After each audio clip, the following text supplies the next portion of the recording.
अब हमारे सामने क्वेश्चन आता है that what is admissibility of evidence and admissibility of facts.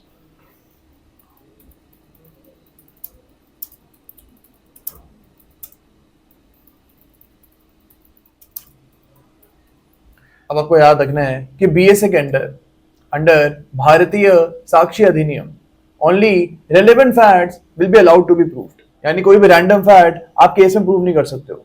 अगर ये फैक्ट रेलेवेंट फैक्ट है तभी आप इस फैक्ट को अपने केस में प्रूव कर सकते हो। अब व्हाट आर रेलेवेंट फैक्ट्स, इसके बारे में सेक्शन नंबर 3 से लेके सेक्शन 50 ऑफ बीएसए बात करते हैं।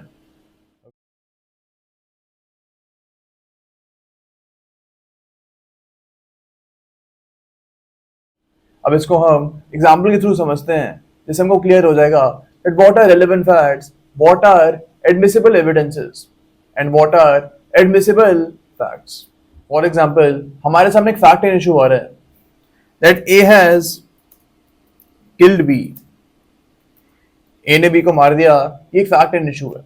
अगर ये फैक्ट एंड इशू प्रूव हो जाएगा तो यहाँ पे जो एक्यूज्ड होंगे he will be convicted of murder. अब फैक्ट एंड इशू को प्रूव करने के लिए प्रोसिक्यूशन बहुत सारे रेलेवेंट फैक्ट्स को प्रूव कर सकता है। Prosecution can prove multiple relevant facts in order to prove the fact in issue. In order to prove the fact in issue. अब suppose prosecution कोर्ट के सामने एक फैक्ट लेके आता है that A and B had regular fights from last 1 year. यानी पिछले 1 साल से ए और बी के बीच में रेगुलर फाइट्स होती थी। ये फैक्ट प्रोसिक्यूशन कोर्ट के सामने बोलती है। अभी प्रोसिक्यूशन ने यहाँ पे कोई भी प्रूफ नहीं दी है, सिर्फ ये फैक्ट उसने कोर्ट के सामने रखा है। अब यहाँ पे हमको डिसाइड करना है that whether this fact is a relevant fact और नॉट। अब अगर आप सेक्शन नंबर 6 ऑफ बीएसए देखोगे, यहाँ पे आप देखोगे that motive is a relevant fact. जो भी फैक्ट हमको मोटिव के बारे में बता रहा है ये फैक्ट हमारा रेलेवेंट फैक्ट होगा। एंड जो प्रोसिक्यूशन ने फैक्ट उठाया है that A and B had regular fights, this can be the motive behind A killing B.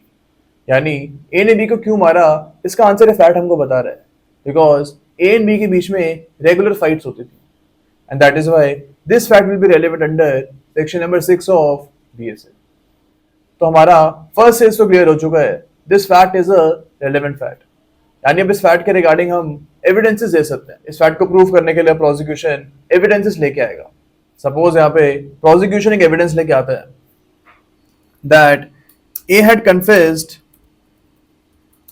About the regular fights between A and be in front of the police officer. यानी police officer के सामने ए ने confession कर दिया कि मेरे और B के बीच में रेगुलर फाइट्स होती थी। यानी जो हमारे सामने रेलेवेंट फैक्ट आ रहा है that A and B had regular fights, इस फैक्ट को प्रूफ करने के लिए ये एविडेंस प्रोसिक्यूशन लेके आ रहा है। अब हमको ये चीज एग्जामिन करनी है that whether this evidence will be admissible और नॉट। अब यहाँ पे we should remember that section number 23 of BSA, section number 23 of BSA declares that the confession made to the police officer is not admissible. ये evidence हमारा admissible नहीं होगा। तो यहाँ पे अगर प्रोसिक्यूशन रेलेवेंट फैक्ट को इस एविडेंस से प्रूव करना चाहता है then here the prosecution will not be allowed. Okay, अगर इसी फैक्ट को प्रूव करने के लिए कोई और एविडेंस लेके आता है प्रोसिक्यूशन तो उसको कोर्ट कंसीडर कर सकता है। लेकिन अगर और कोई भी एविडेंस नहीं है then we can say that this fact will not be admissible because इस फैक्ट को प्रूव करने के लिए आप एक एडमिसिबल एविडेंस लेके ही नहीं आ रहे हो। तो इस फैक्ट को आप प्रूव कैसे करोगे? तो यहाँ पे हम देख रहे हैं that the stage of admissibility of evidence and after that there will be the stage of admissibility of facts. अब यहीं पे अगर इस रेलेवेंट फैक्ट को प्रूव करने के लिए प्रोसिक्यूशन एक नया एविडेंस लेके आता है, फॉर एग्जाम्पल प्रोसिक्यूशन विक्टिम की डायरी लेके आता है। Prosecution brings victim's diary as evidence to prove that A and B had regular fights. अब यहाँ पे कोर्ट को एग्जामिन करना है that whether this evidence will be admissible or not. यहाँ पे हमको याद रखना है that this will be a documentary evidence. This will be a documentary evidence and hence this evidence will be admissible. Court इस evidence को admissible मान लेंगे. तो यहाँ पे हम देख रहे हैं relevant fact को प्रूव करने के लिए एक admissible evidence जो है ये प्रोसिक्यूशन लेके आ रहा है. तो यहाँ पे अब हमारे दो स्टेजेस क्लियर हो चुके हैं. यहाँ पे एक रेलेवेंट फैक्ट भी आ रहा है हमारे सामने और यहाँ पे एक एडमिसिबल एविडेंस भी हमारे सामने आ रहा है. अब इसके बाद there will be the third stage of admissibility of facts. यानी यहाँ पे प्रोसिक्यूशन को प्रूव करना पड़ेगा ये डायरी विक्टिम ने ही लिखी है. यहाँ पे जो विक्टिम की हैंडराइटिंग है इसको प्रूव कर दिया जाता है थ्रू एक्सपर्ट एविडेंसेस. तो यहाँ पे जैसे ही हमारा रेलेवेंट फैक्ट प्रूव हो जाएगा, the moment prosecution proves the relevant fact, then we can say that the relevant fact has become an admissible fact.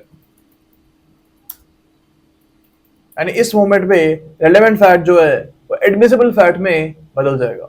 तो यहाँ पे हमारा थर्ड स्टेज भी क्लियर हो चुका है. हम यहाँ पे देख रहे हैं कि relevant fact को admissible fact में कन्वर्ट करने के लिए हमको एक admissible evidence लेके आना पड़ेगा. And this admissible evidence must be proved for a relevant fact to be converted to admissible fact. तो अब हमारे सामने एक admissible fact, एक proof fact आ चुका है that A and B had regular fights. अब यहाँ पे court will check the reliability of this fact. ये हमारा फोर्थ एंड लास्ट स्टेज है. यहाँ पे कोर्ट चेक करेगी whether this fact is reliable or not. यानी the court will check whether on this fact alone the accused can be convicted. Or not. यानी just because A and B की regular fights होती थी, सिर्फ इस fact के basis पे क्या accused को हम कन्विक्ट कर पाएंगे? अब obviously on this fact alone the accused cannot be convicted of murder. सिर्फ इस फैक्ट के बेसिस पे एक्यूज को आप कन्वर्ट नहीं कर पाओगे. तो यहाँ पे we can say that there must be some other admissible facts as well for the accused to be convicted.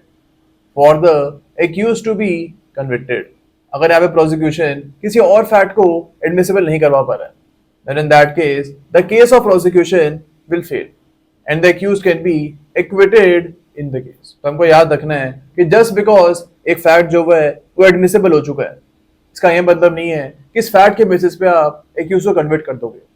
यहाँ पे this fact must be a potent piece of evidence. Suppose यहीं पे अगर एक और एडमिसिबल फैक्ट हमारे सामने आता है that there was a person named C, जिसने देखा है कि ए ने बी का मर्डर किया है. एंड इस चीज के बारे में सी खुद आके कोर्ट में बताता है. सी यहाँ पे खुद टेस्टिमनी देता है that yes I have seen that A has killed B. अब यहाँ पे सी का क्रॉस एग्जामिनेशन भी हो जाता है एंड जिस प्रूव हो जाती है that yes the testimony of C is reliable. यहाँ पे आई विटनेस की टेस्टिमनी के ऊपर एक्यूज को आप कन्विक्ट कर सकते हो. तो यहाँ पे the reliability of this admitted fact will be high and the court can convict the accused on this admitted fact alone. तो इस फैक्ट के बेसिस पे अब एक्यूज्ड को कन्विक्ट कर सकते हो. अब आपको एक और चीज याद रखनी है that the stage to check the reliability of facts. To check the reliability of facts will come just before the judgment is delivered. And इसके बाद judgment आएगा हमारे सामने which must be based upon facts which are declared to be relevant and duly proved. यानी जो judgement आएगा case में वो उन फैक्ट्स के ऊपर आएगा जो कि रेलेवेंट होंगे and which are duly proved. अब हमें पूरा प्रोसेस पढ़ चुके हैं कि एक फैक्ट रेलेवेंट कैसे होगा and how it will be duly proved. अब हमको याद रखना है that section number 168 proviso If you will read section number 168 proviso, अब ये चीज लिखी हुई है that the judgment must be based. Judgment must be based upon those facts which are declared to be relevant and duly